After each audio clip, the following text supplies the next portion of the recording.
Bom, gente, bom dia. Hoje eu vou dar uma videoaula acerca de pré-modernismo. Nós vamos falar de uma forma geral, né? Mesmo que em algumas turmas a gente já tenha começado, mas acho que é válido a gente sair desde o zero, tá? Começando a situar o pré-modernismo no tempo. O pré-modernismo geralmente é colocado naquelas duas primeiras décadas do século XX, né? Desde a publicação de Os Sertões, do Euclides da Cunha, passando pela publicação de Canaã, né, do Graça Aranha, 1902, as duas obras são publicadas. A gente tem um período mais ou menos bastante transitório, né, que vai mais ou menos de 1902 até 1922, que é a Semana de Arte Moderna. Então, pré-modernismo, como o próprio nome diz, não é um movimento organizado. Ninguém era pré-modernista, ninguém sabia que o modernismo ia vir, estava dando uma antecipada, né? Não, a gente sabe que daqui a uns 20 anos está vindo o modernismo e a gente vai preparar o terreno. Não, né? Mas ele de fato sim é um período que está mostrando uma transição de valores éticos, né, do final do século XIX para o início do século XX, né? A Revolução Industrial, a segunda no caso, a Revolução Industrial, trouxe várias novidades, né, em termos de velocidade, em termos de produção, em termos de valores éticos, inclusive. Vamos lembrar que no final do século XIX aqui no Brasil a gente, por exemplo, tem uma república, né, feita às pressas, mais ou menos, embora já havia pressão no início da década de 80, mas mais ou menos feita às pressas por militares, que depois vão colocar os cafeicultores no poder. E isso vai gerar vários conflitos em diversos setores da sociedade inicialmente, né? A gente vai ter a própria briga dos cafeicultores militares para assumir esse poder, né? Primeiro Deodoro, Floriano Peixoto, depois começa a vir quem tem mais poder e o econômico, né? A gente tem essa concentração de pessoas na cidade, né, recebendo salários miseráveis. A gente tem as primeiras greves, né? Vamos lembrar da primeira greve lá no Bondinho da Light, já no início do século XX.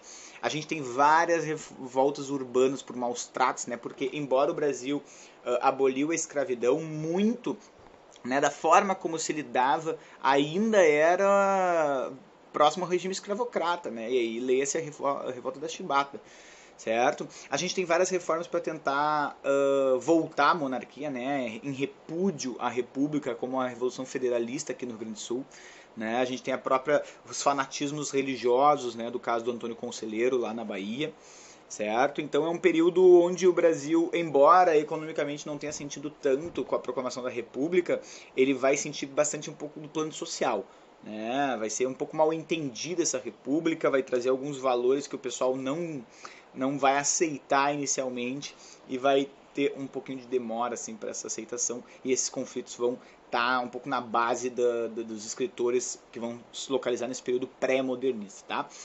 Então, em termos de características, como não tem um script, a gente poderia dizer que o pré-modernismo ganha esse nome porque ele tem algo de conservador, ele ainda tem uma estilística, uma linguagem e uma visão de mundo presa aos valores naturalistas, cientificistas do século XIX, mas ao mesmo tempo ele começa a apresentar algo de novo, né, algo de inovador, principalmente no plano temático, né, olhar para o Brasil de uma forma um pouco mais pontual, né, tentando trabalhar mais com essa realidade de fato brasileira. Então a gente poderia dizer que o pré-modernismo é uma transição de valores, né, que vai se consolidar com o modernismo. Vamos pegar o exemplo, por exemplo, de Euclides da Cunha, com Os Sertões.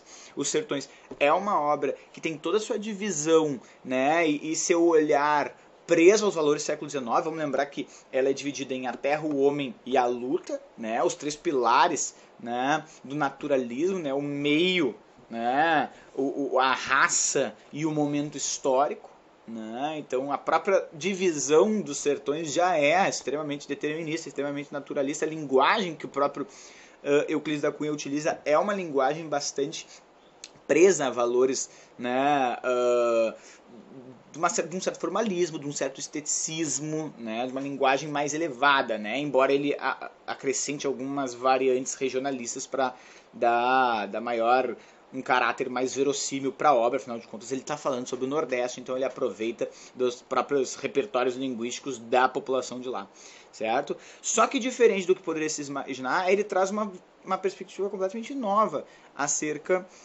da realidade brasileira. Ele estava esperando chegar lá e encontrar o bom e velho maniqueísmo, né, republicanos versus monarquistas, pessoas civilizadas versus bárbaras, e não é isso que ele encontra, né? Ele encontra naquela população do interior da Bahia uma população bastante carente, bastante verdadeira, que estava lutando por um ideal que ela não entendia exatamente pela exclusão que essa população sofreu no processo de urbanização. Essa população foi deixada de lado, né? Não existia escolas, não existia, né, um mínimo de preocupação do governo para com levar os mesmos processos civilizatórios, né, os mesmos recursos civilizatórios que tinham nas regiões mais urbanizadas, próximos ao litoral, onde tinha portos, etc. E essa população foi simplesmente esquecida. Então ela estava lutando por uma perspectiva que ainda trazia algo de verdadeiro para ela.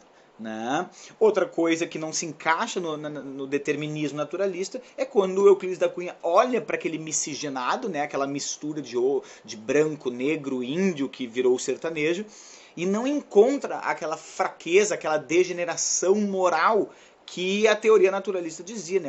Os naturalistas sempre diziam que a mistura de raças, né, enfraqueceria o ser humano, né, levaria ao desaparecimento, com as teorias de Gobineau, do racialismo e tal. E quando Euclides da Cunha olha para aqueles mestiços, ele diz, né, eles são antes de tudo um forte, eles não possuem o raquitismo neurastênico que tem o mestiço do litoral. Então, a própria realidade específica do sertão despertou nessa mistura de raças um sentimento de sobrevivência, um sentimento de força que teve que lutar contra o seu próprio meio, né? E essa demanda de luta contra o seu próprio meio fez com que aquele mestiço diferente daqueles que nasceram no litoral, nas cidades urbanas, né, eles se tornassem um forte, não fossem fracos, não fossem raquíticos que nem eram os lá do litoral, certo? O contexto histórico aqui eu estou pontuando aqui do meu lado, o contexto histórico, a gente está vivendo esse período de República Velha,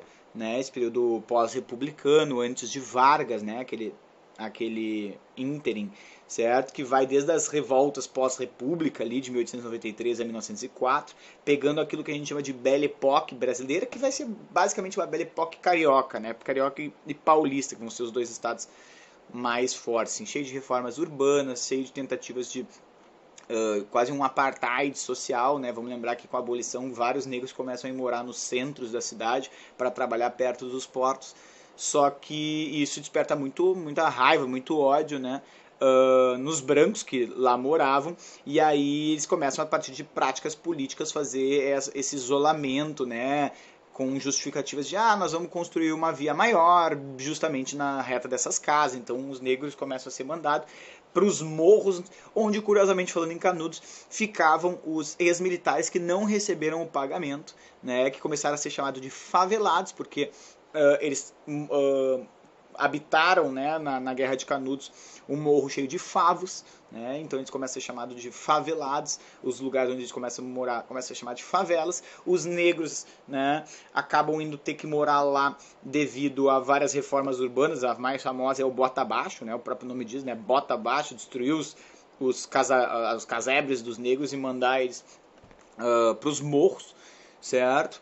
Então é um período de afrancesamento, como a gente chama, muito baseado nas reformas que Paris vinha fazendo com Napoleão III, né, com o Barão de Rousseau, etc. E, enfim, a gente tem o fim da Belle Époque, no sentido global, com a Primeira Guerra Mundial, né, na qual o Brasil vai passar um pouco batido, né, a gente não vai ter muito impacto sobre isso, mas a gente tem um livro aqui bem interessante sobre a Primeira Guerra Mundial, chamado Há uma Gota de Sangue em Cada Poema, do Mário de Andrade, certo? Em termos de contexto cultural, a gente poderia definir o período pré-modernista como um período eclético, né? Um período onde estão ainda existindo, é isso que tem que estar bem claro na cabeça das pessoas, está ainda existindo parnasianos escrevendo, certo? Está ainda existindo simbolistas escrevendo, então Olavo Bilac, o Cruz de Souza morre um pouco antes, né? Mas Alfonso Guimarães, o Eduardo Guimarães aqui no Rio Grande do Sul, aqui eu estou no caso em Santa Catarina, mas tudo bem, são várias tendências que ainda lá do final do século XIX ainda estão existindo. Elas ainda têm uma dinâmica de funcionamento, né? O Olavo Bilac vai morrer em 1918 e até então ele é o príncipe dos poetas. E quando ele morre é uma nova eleição para o príncipe dos poetas, na qual Alberto de Oliveira ganha, depois de 1918. Então os parnasianos ainda estão em moda, a força que a Academia Brasileira de Letras está tendo é gigantesca. A Academia Brasileira de Letras é fundada por parnasianos e realistas. Tá? O Machado de Assis vai escrever até o 1908, né? Que é o ano que ele vai morrer, certo? Então, esse período eclético a gente poderia separar em 4 grupos, né? A gente poderia dizer que ainda estão escrevendo os chamados reais naturalistas, né? O pessoal que ainda está na vibe do realismo, naturalismo, do Aloysio Azevedo, do Machado de Assis. A gente vai ter os parnasianos, né? Olavo Bilac, Raimundo Correia, Alberto de Oliveira, tá? Francisca Júlia, toda aquela galera ali. A gente vai ter os simbolistas, né? Cruz e Souza, Eduardo Guimarães, Alfonso Guimarães. Só que a gente poderia aí acrescentar uma nova classe de escritores que seriam os chamados intérpretes do Brasil. Tá? O que são esses intérpretes do Brasil? É o pessoal que vai pegar essa fluência, tá? Real naturalista e tal, mas vai aplicar uma forma... eles vão pegar essas regras universais do naturalismo, né, de análise universal, então miscigenação de raça, como a gente falou ali nos Sertões, e vão aplicar a uma realidade específica brasileira e tratar do que são demandas do Brasil, que nem a gente falou, né, sobre a questão das raças, né, da mistura de raças. O Lima Barreto vai tocar também bastante nesse assunto do racismo, né, do nacionalismo xenófobo ali da época da República. O Monteiro Lobato vai falar sobre o caboclo do sertão, né, paulista ali do Vale do Paraíba e a decadência do Vale do Paraíba pós a abolição da escravatura, né, como várias pessoas, vários trabalhadores começam a migrar para as zonas mais centrais, aquelas cidades que ficam em decadência, certo? Então a gente tem um período bastante eclético nesse período pré-modernismo, ok? Deixa eu ver, acho que eu vou encerrar esse primeiro vídeo, já estamos em quase 12 minutos, fazer um vídeo de contexto e depois eu faço um segundo vídeo aí sobre os autores, certo? Já voltamos.